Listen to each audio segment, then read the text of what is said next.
ሰላም ጤና ይስጥልኝ። ሰለሞን ግርማ ነኝ። ትናንትና ሌላኛውን የአቶ ታደለ ገብረመድህንን መግለጫ ወይም መረጃ ተከታትያለሁ። ከቴዲ ካሳ ጋር የነበረው ቆይታ። ቴዲ ካሳ ጓደኛችን ነው። ረጅም ጊዜ በሚዲያ ውስጥ የቆየ ሰው ነው። ፐርሰናሊ ከአቶ ታደለ ጋር ጓደኝነት አለው። እሱን መነሻ አድርጎ የሰጠውንም መረጃ ተከታትያለሁ። እንደ ጓደኛ የሰጠው ነው። ትናንትና ደግሞ እንደ ጋዜጠኛ ሆኖ በሚያውቃቸው ጉዳዮች ላይ የበለጠ ሰፊ መረጃ ለመስጠት ይመስለኛል እንግዳ አድርጎ አቅርቦት ነበረ። ሁለቱ ተነጋግረዋል። እዛ ላይ በጣም አቶ ታደለም ይቅርታ የጠየቀበት ከጽንስ ጋር የተያያዘ ጉዳይ አለ፣ ከቤተ ክርስቲያን ጋር የተያያዘ ጉዳይ አለ። ይሄ ኦብቪየስ የተለመደ ነው። እኔ ይቅርታ አድርጉልኝና የቤተ ክርስቲያን ሽማግሌዎችን ማታለል ይቻላል። የቤተ ክርስቲያን አገልጋዮችን ማታለል ይቻላል። እግዚአብሔርን ግን ማታለል አይቻልም። አቶ ታደለ ያለው ነገር ትክክል ከሆነ እግዚአብሔርን ማታለል አይቻልም። እንግዲህ አሁን ሁለቱም መረጃ ሰጥተውናል። እሷም መረጃ ሰጥታናለች፣ አቶ ታደለም መረጃ ሰጥተውናል። ሁለቱም በሰጡን መረጃ ላይ እግዚአብሔር ፈራጅ ነው። እሱ እንዳለ ሆኖ አሁን የኛ ሕዝብ አንድ መሰረታዊ ችግር እመለከትበታለሁ። አብዛኛው ሰው ሚዲያ የሚከታተለው ሰው ምንድነው ያለበት ችግር? አንድ መረጃ ድንገት ይፈነዳል። ልክ ሲወጣ ሕዝቡ ሁሉ ይረባረባል። እኔም እያለቀስኩ ነው የሰማሁት። በተለይ የመላኩ ብርሃኑን ጽሑፍ ሳነብ በጣም ነው እየተናነቀኝ እንትን ያልኩት። አንድ መረጃ ሲወጣ በቃ እንደነግጣለን። ከዛ ሁሉም ሰው ይረባረብበታል። የታባቱ ስንል ነበር እንደዚህ አድርጉ። ደግሞ መልኩም እንደዛ ነው። እሱ ላዳ ነበረው። እሷስ ምን ነበራት? ኦኬ፣ እሷ በሂደት ሀብት እንደምታፈራ ይታወቃል። ከዛ ተገናኙ። እሷ ሀብት ውስጥ የሀብት ምንጭ ሆነች።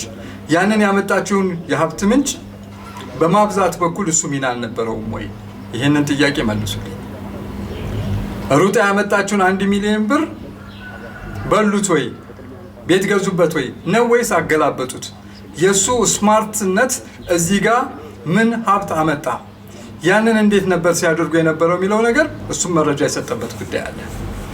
ሌሎችም ጉዳዮች እንዳሉ ሆኖ አሁን እኔ ግን እየቸገረኝ ያለው ነገር ምንድነው? አንድ መረጃ መጀመሪያ መጥቶ ከፈነዳ በኋላ እሱን የሚያስተባብል ሌላ መረጃ ሲመጣ ግራ ቀኝ ሰምተን ባላንስ አንይዘው። ይሄ ሰውዬ እንዴት አድርጎ ነው እንዲነግረን የምንፈልገው? እያለቀሰ ወይስ በምልክት ቋንቋ እንዴት አድርጎ ያስረዳል? ሚዛናዊ እንድንሆን እኔ አቋም አንያዝ አላልኩኝም። አቋም ልንይዝ እንችላለን። አሁንም በቂ አይደለም ይሄ ሰውዬ የሚሰጠው መረጃ ልንል እንችላለን። ግን አንድ ሰው መረጃ እንዳይሰጥ ለምን እንከለክለዋለን? የሰጠውንስ መረጃ እንዴት አድርገን ነው የምንቀበለው? ይሄንን ካልኩ በኋላ ሌላው ጥያቄ አሁንም እናንተ አድማጭ ተመልካቾች በእነዚህ ሁለት ሰዎች ቦታ ብትሆኑ ምን ነበር የምታደርጉት? እንደ ገለቴ ታዋቂ ብትሆኑ፣ እንደ ገለቴ አትሌት ብትሆኑ፣ የትዳር ህይወታችሁ እንደዚህ አይነት መልክ ቢኖረው፣ እንዲህ አይነት ችግር ሲፈጠር ምን ነበር የምታደርጉት? ወንዶችስ በአቶ ታደለ ቦታ ብትሆኑ ትንሽ ነገር ይዛችሁ አቅም ካላት ሰው ጋር በምትጣመሩበት ሰዓት በሂደት እንደዚህ አይነት ነገር ሲፈጠር ምን ነበር የምታደርጉት? እኔ በሆነ ማድረገው ልንገራችሁ። እኔ አቶ ታደለን በሆን ከሁሉም በላይ ሰላሜን እፈልጋለሁ። ከሁሉም በላይ ጤናዬን እፈልጋለሁ። ከዚህ በመነሳት ነው የእሷ የነበረ ለእናቴ የሰጠችው ነገር ካለ እንኳን በእናቴ ስም የተያዘ ነገር ካለ እንኳን ለሰላሜ ስል ለህይወቴ ስል መልሼ እሰጣታለሁ። ለምን 1001 ንብረት አይኖራትም? አሜሪካም ይኖራት አውሮፓም ይኖራት፣ እኔ መልሼ እሰጣታለሁ። በዚህ አቶ ታደለ ሊጎዳ ይችላል። አዎ እኔ ብሆን እኮ ነው ያልኩት። እኔ ተጎድቻለሁ። አዎ ጥያለሁ። ብዙ ነገር ይፈጠራል። ሰላሜን ግን እፈልጋለሁ። ሰላሜን እጠብቃለሁ። ምክንያቱም የሀብት ምንጭ እግዚአብሔር እንጂ አቅም አይደለም። ገለቴን የባረከ እግዚአብሔር በዚህ ትህትና እሱንም ሊባርከው ይችላል ብዬ አምናለሁ። እሱን ብሆን አቶ ታደለም ብሆን እኔ ማደርገው ይሄን ነው። እስክደበደብ ሚዲያ ላይ ወጣ እስክትጮህ ድረስ ዝም አይደለም። እልህ እርግጥ ሊኖር ይችላል፣ እሱ እንደኔ አይደለም።